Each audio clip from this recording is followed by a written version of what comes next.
Assalamualaikum warahmatullahi wabarakatuh. Selamat siang dan salam sejahtera untuk kita semuanya. Perkenalkan, nama saya Amin Fatmo Azamasa Eskom MTS, salah satu dosen di Fakultas Teknik Universitas Mula Warman, program studi S1 Sistem Informasi. Di sini saya akan memaparkan beberapa video perkuliahan pada mata kuliah Pengolahan Citra Digital, salah satu mata kuliah yang ada di program studi Sistem Informasi.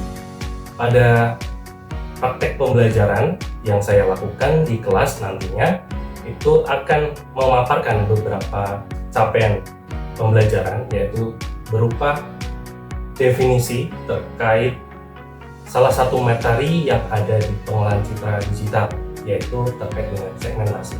Kemudian yang kedua adalah bagaimana nanti mahasiswa mampu memahami teknik-teknik yang ada di dalam proses segmentasi citra. Kemudian yang ketiga adalah mahasiswa memahami terkait dengan implementasi dari proses segmentasi citra yang nanti akan dijelaskan pada video. Untuk pembelajaran pada kali ini, mahasiswa nanti akan diberikan teori ya terkait dengan materi segmentasi yang ada di mata kuliah Pengolahan Citra Digital, yang akan dilanjutkan dengan diskusi antara mahasiswa dan dosen, tentunya dengan pertanyaan ya, diskusi pertanyaan dan tanya jawab. Kemudian yang kedua adalah terkait dengan asesmen atau penilaian. Di sini dosen melakukan asesmen berupa dua kategori, yaitu terkait dengan keaktifan mahasiswa yang diperoleh dari tanya jawab, yaitu mahasiswa yang bertanya nantinya akan mendapatkan nilai keaktifan. Kemudian yang kedua adalah tugas yang akan diberikan oleh dosen kepada mahasiswa dengan memanfaatkan e-learning yang ada di kampus Universitas Mula Warman. Jadi untuk video pembelajarannya dan bagaimana asesmennya akan dijelaskan pada video berikut ini. Baik, kita mulai perkuliahan pada siang hari ini. Sebelumnya, Assalamualaikum warahmatullahi wabarakatuh. Waalaikumsalam warahmatullahi wabarakatuh. Selamat siang dan salam sejahtera untuk kita semuanya. Sebelum kita mulai perkuliahan pada siang hari ini, kita awali dengan berdoa menurut kepercayaan dan keyakinan masing-masing. Berdoa dimulai.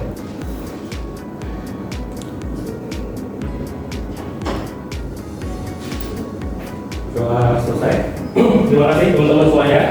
Pada siang hari ini, pada kuliah digital image processing atau pengolahan citra digital untuk pertemuan ke-9 kali ini, kita akan membahas terkait dengan materi lanjutan dari pertemuan yang sebelumnya sudah kita bahas ya. Kalau sebelumnya kita sudah membahas terkait dengan perbaikan kualitas citra atau image enhancement ya. Kemudian pada pertemuan ke-9 kita akan membahas terkait dengan identifikasi citra menggunakan metode Oxum Thresholding. Jadi untuk pertemuan 9 ini kita akan masuk pada tema, yaitu tema segmentasi citra atau proses yang dilakukan setelah proses perbaikan kualitas citra ya.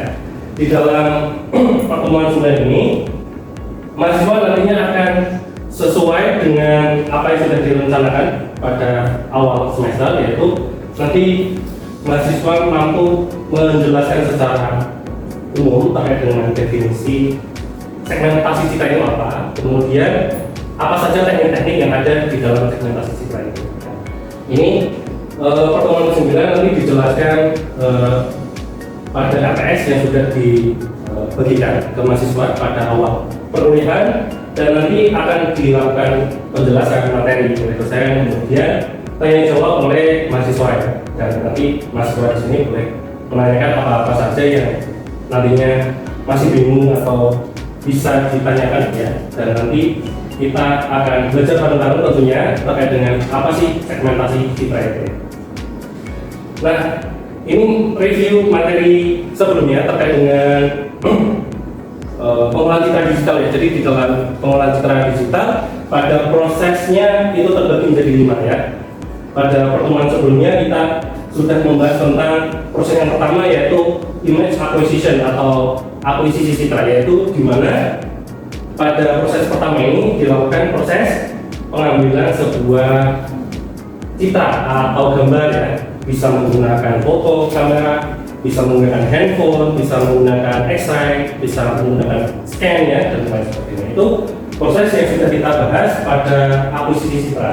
Kemudian pertemuan yang sebelumnya juga sudah kita bahas terkait dengan proses yang kedua, yaitu terkait dengan image enhancement atau perbaikan kualitas citra. Jadi perbaikan kualitas citra itu dilakukan untuk memperbaiki kualitas citra, baik itu dari noise atau glow, kemudian warna, kecerahan, ya, kemudian tingkat kegelapan dan lain sebagainya.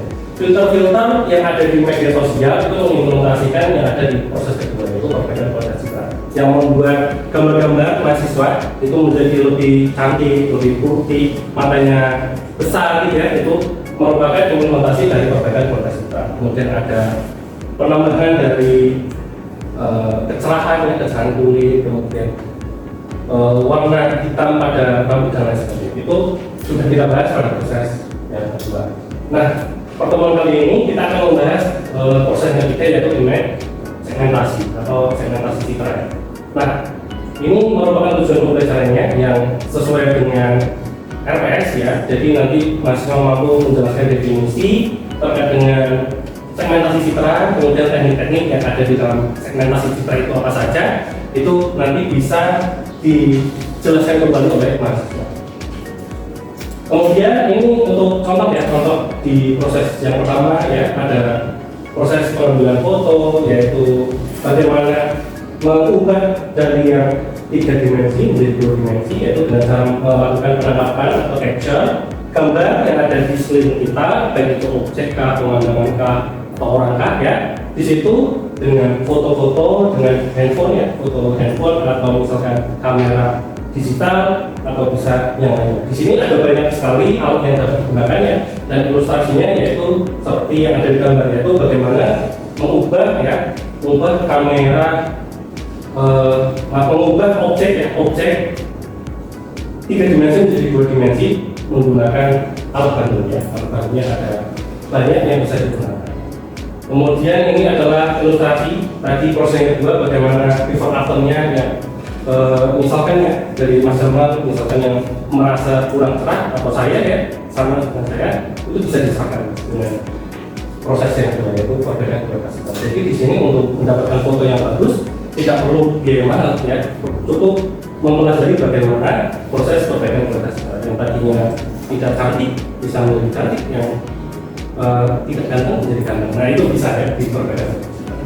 Nah di dalam perbaikan kualitas citra ini metode-metodenya itu juga sudah kita bahas pada pertemuan sebelumnya. Ada banyak sekali yang bisa diimplementasikan, yaitu ada filtering ya. Di filtering sendiri ada banyak sekali yang bisa diimplementasikan, ada median, ada low pass, ada high pass ya. Kemarin sudah kita pelajari juga. Kemudian ada contour stretching ya, ini juga sudah kita pelajari, dan intensity adjustment ya. Itu masing-masing teknik yang ada di proses yang kedua, yaitu proses perbaikan kualitas citra. Nah ini review ya, review terkait dengan materi sebelumnya atau materi sebelum UTS ya, lebih tepatnya. Di situ kita sudah mempelajari banyak teknik yang ada di dalam proses perbaikan citra, kemudian bagaimana saja untuk pengambilan ya, pengambilan gambar yang baik dan benar sudah kita pelajari di pertemuan sebelumnya. Kemudian untuk proses yang ketiga yang pada kuliah siang hari ini, yaitu terkait dengan image segmentasi ya. Jadi di dalam image segmentasi itu ada banyak tekniknya ya, sama dengan di image enhancement atau perbaikan kualitas citra. Jadi apa sih image segmentasi itu? Jadi bagaimana di dalam proses yang ketiga ini digunakan untuk memisahkan objek citra yang dikehendaki dengan objek yang tidak dikehendaki. Misalkan ketika kita memfoto sebuah poin ya, memfoto sebuah poin, di situ kita hanya menginginkan yang namanya gambar poin tanpa menghiraukan background yang ada di belakang poin ya. Misalkan kalian memfoto, misalkan pinjam ya, misalkan kalian memfoto sebuah poin ya, sebuah poin di atas kertas seperti itu. Kertasnya misalkan berwarna merah kah, biru kah, atau hitam, ya. Di situ kita tidak memerlukan yang namanya warna background yang ada di dalam pengambilan foto ya. Misalkan kita meletakkan koin 500 rupiah, 1000 rupiah, ya, 100 rupiah dan seterusnya di dalam kertas berwarna tadi. Nah, yang dimaksud dengan segmentasi citra itu adalah bagaimana memisahkan antara latar belakang tadi ya, kertas tadi yang berwarna tadi dengan objek yang kita inginkan. Objeknya apa? Berupa koin ya, berupa koin 500, 1000 atau. Nah, di sini terima kasih ya Mbak ya. Jadi di sini untuk proses yang ketiga dengan segmentasi ya atau segmentasi citra itu digunakan untuk memisahkan objek kita yang dikehendaki dengan objek yang tidak dikehendaki atau memisahkan antara foreground dan background ya. Itu istilah yang ada di dalam segmentasi. Nah, output dari proses segmentasi sendiri itu biasanya terdiri dari citra biner, yaitu citra yang bernilai 1 atau 0 ya. Jadi hitam dan putih. Jadi di dalam citra sendiri di pertemuan sebelumnya kita sudah bahas bedanya citra abu-abu dengan citra hitam putih ya. Itu apa bedanya? Bisa ya kalau di dalam pengolahan citra untuk image BW atau black and white itu nilainya adalah 1 dan 0. Sedangkan untuk grayscale ya atau keabuan nilainya antara 0 sampai 255. Itu merujuk pada nilai pixel yang ada di dalam sebuah citra. Kemudian untuk teknisnya apa saja ya? Jadi definisinya itu ya untuk segmentasi citra yaitu memisahkan objek yang diinginkan dengan objek yang tidak diinginkan. Outputnya apa? Outputnya berupa citra hitam putih ya, yang bernilai 1 atau 0. Untuk tekniknya ada banyak sekali sebetulnya di dalam metode segmentasi citra ini. Ada output thresholding, ada watershed segmentation, kemudian ada Cummins clustering, ada region grooming. Nah, di sini saya ambil contoh 4 yang akan kita bahas pada pertemuan 9, 10, 11, dan 12. Ya, pada pertemuan ke-9 kita akan membahas terkait dengan metode segmentasi citra yang pertama yaitu terkait dengan output thresholding. Ya. Jadi masing-masing teknik yang ada di segmentasi citra tersebut mempunyai fungsi yang sama, yaitu sesuai dengan definisi dari segmentasi citra yaitu memisahkan objek citra yang utama dengan yang tidak utama, yang diinginkan dengan yang tidak diinginkan. Ya. Kemudian untuk output sendiri dibandingkan dengan teknik yang lainnya, yaitu ada watershed, ada Cummins clustering, ada region grooming. Di situ ada beda antara satu teknik dengan teknik yang lain. Dilihat dari kategori, ya inputnya, jumlah kelasnya, kemudian parameter yang digunakan atau yang diperlukan, kemudian jenis hasil visualnya. Ya. Untuk output di situ untuk kategorinya berupa thresholding, kemudian inputnya gambar grayscale ya, untuk input dari thresholding yaitu berupa citra grayscale. Kemudian untuk kelasnya jumlah kelas yang di outputkan ya, yaitu berupa 2 foreground sama background, kemudian parameternya tidak memerlukan, kemudian jenis hasil visualnya berupa area crop hitam dan putih, PNW tadi ya, black and white tadi. Kemudian jika dibandingkan dengan watershed, Cummins clustering, dan region grooming, di situ bisa kalian lihat di layar ya bahwa perbedaannya cukup signifikan. Misalkan di dalam inputnya ya, di dalam input antara output kemudian dengan region grooming itu berbeda. Kalau misalkan output itu inputnya berupa image ya, image terus grayscale. Kalau dibandingkan dengan region grooming yaitu gambar grayscale dan berwarna RGB tadi ya, red, green, dan blue. Kemudian untuk watershed itu grayscale atau marker, kemudian Cummins clustering itu bisa gambar grayscale atau RGB tadi atau warna gitu ya. Kemudian jika dibandingkan dengan jumlah kelas ya, kalau misalkan output tadi 2, kemudian watershed bisa banyak ya, tergantung dari relief. Kemudian Cummins clustering tergantung dari nilai K yang dibutuhkan. Nilai dari K itu berapa? Bisa 2, bisa 3, bisa 4 dan seterusnya. Kemudian untuk region grooming tergantung dari jumlah sheet. Mirip dengan Cummins clustering, yaitu bagaimana menentukan nilai K-nya ya. Kalau misalkan region grooming tergantung dari jumlah sheet yang ditentukan. Kemudian untuk parameternya di sini ya, parameternya untuk output tidak memerlukan, dia akan menentukan thresholdnya secara otomatis oleh sistem. Kemudian untuk watershed dia memerlukan parameter ya, yaitu berupa marker, gradient threshold. Kemudian untuk kami clustering menggunakan parameter berupa nilai K ya, nilai K itu bisa bermacam-macam sesuai dengan kebutuhan yang diinginkan. Kemudian untuk tracing drawing itu juga memerlukan parameter di mana di dalamnya itu digunakan untuk menentukan seed point-nya berapa, sama seperti hampir clustering. Kemudian kriteria kesamaan ya, itu kalau misalnya dilihat atau dibandingkan antara satu teknik ya, yang ada di segmentasi kita dengan teknik yang lainnya. Nah, untuk output sendiri ya, output thresholding itu termasuk metode yang menggunakan parameter secara otomatis tadi yang sudah dijelaskan, yaitu memisahkan antara objek dan vektor. Jadi parameternya tidak diperlukan lagi untuk yang ada di output thresholding.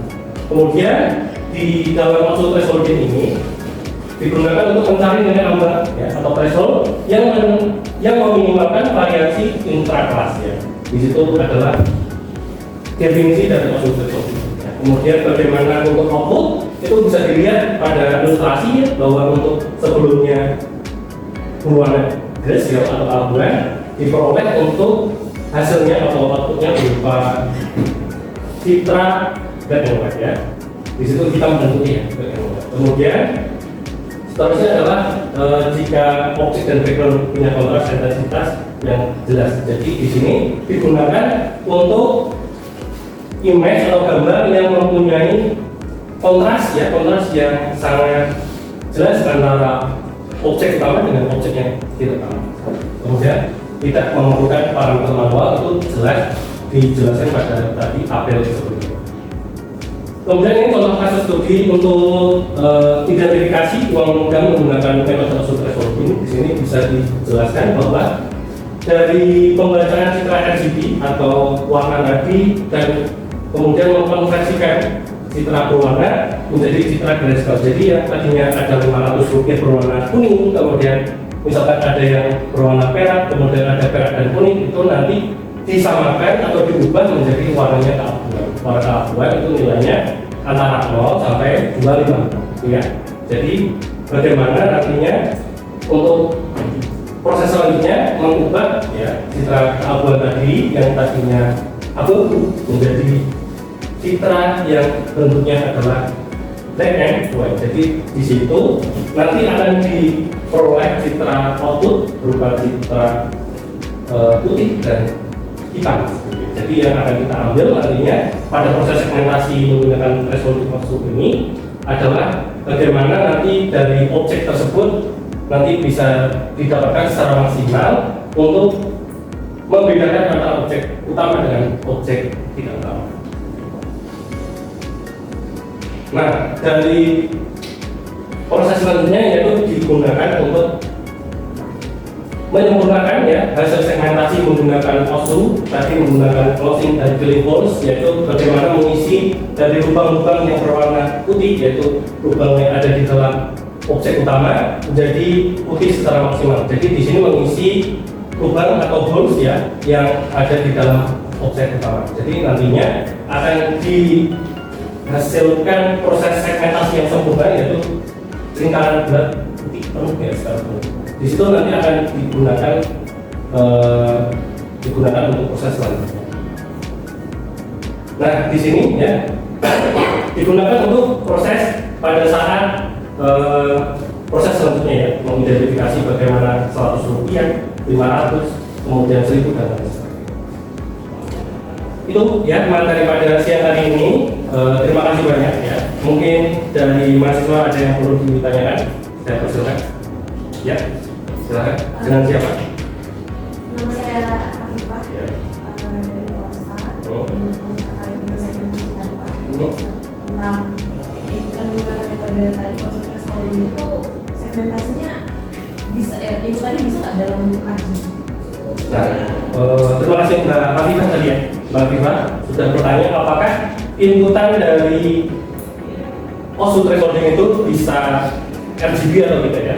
Jadi berdasarkan penjelasan yang sudah dipaparkan ya, bahwa berdasarkan dari tabel tadi persamaan perbedaan antara OSU atau dan lain sebagainya itu dijelaskan bahwa untuk OSU teknologi ya itu khusus untuk inputan yang berupa grayscale ya. Jadi untuk RGB itu tidak bisa karena dari RGB untuk contoh kasusnya harus diubah dulu ke dalam grayscale ya. Jadi untuk grayscale sendiri itu digunakan untuk salah satunya teknik OSU teknologi.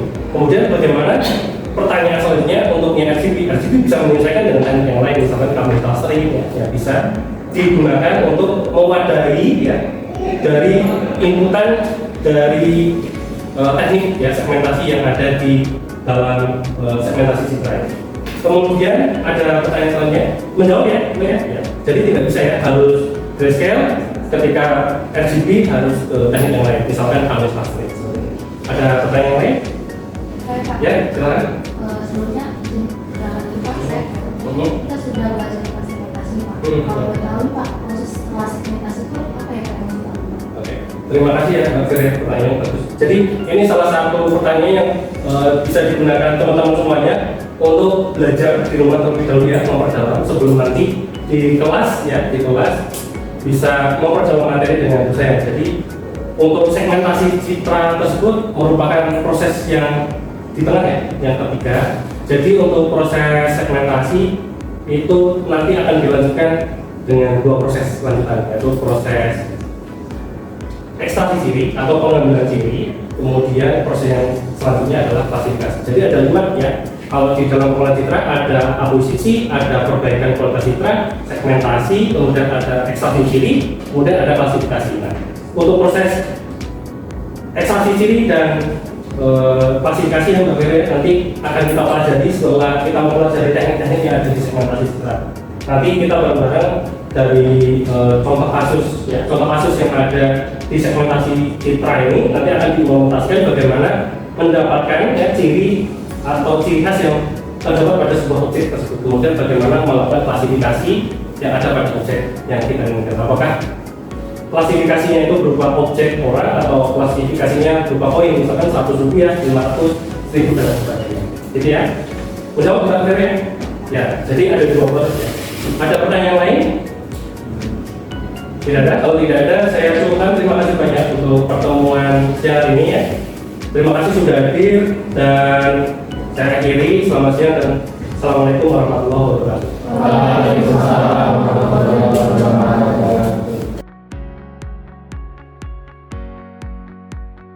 Baik, pada penjelasan kali ini saya akan menjelaskan terkait dengan bagaimana dosen memberikan tugas kepada mahasiswa untuk diberikan penilaian, yaitu dengan cara mengakses aplikasi STAR melalui website, yaitu dengan cara melakukan klik alamat STAR, yaitu dengan cara start.unmul.ac.id. Di sini dosen perlu menginputkan username sama password yang dimiliki dengan menambahkan sebuah captcha. Captcha di sini digunakan untuk keamanan, untuk masuk pada aplikasi STAR. Kita tuliskan untuk captcha-nya, kemudian kita sign in. Sudah oke, berhasil. Di sini kita sudah masuk pada halaman beranda pada aplikasi STAR. Untuk pemberian tugas kepada mahasiswa, kita coba untuk lihat kelas di sini. Untuk lihat kelas, pilih semester yang ingin diberikan tugas. Misalkan di sini saya di 2024 genap, kemudian cari nama kelasnya, misalkan pengolahan citra, kemudian klik filter. Baru di sini akan muncul kelas-kelas yang ada pada pengolahan citra digital, yaitu misalkan kelas A dan kelas B.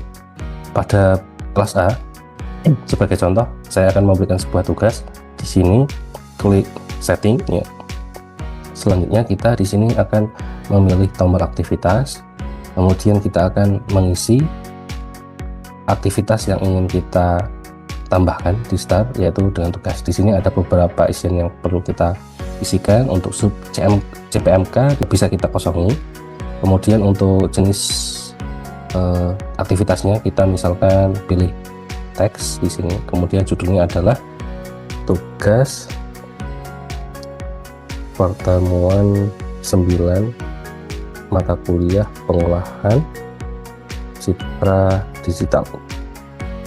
Nah, di sini untuk di aplikasi STAR kita bisa melakukan setting untuk waktu mulai dan waktu selesai. Misalkan pada di sini kita bisa memilih untuk misalkan tanggal 10 bulan 5 tahun 2025 misalkan, waktunya mulai di jam 08.00 ya. Kemudian waktu selesainya kita berikan waktu 2 hari, yaitu 12.05.2025 pukul 12 ya, pukul 12. Jadi di sini untuk deskripsi dirinya kita perlu melakukan penulisan tugas yang akan diberikan kepada mahasiswa. Di sini misalkan berupa teks ya. Jadi di sini saya sudah ada contohnya di sini. Baru kita klik save ketika kita sudah melakukan penulisan tugas yang ingin kita berikan kepada mahasiswa, baru kita klik save. Nah, di sini bisa dilihat bahwa berhasil tambah aktivitas. Untuk melihatnya, kita klik di kelola aktivitas, yaitu di aktivitas kelas, klik. Kemudian di sini akan muncul berupa tugas yang akan diberikan. Di sini jenisnya teks, namanya tugas pertemuan 9 mata kuliah pengelola citra digital, mulainya 10 jam 8, selesainya tanggal 12 jam 12.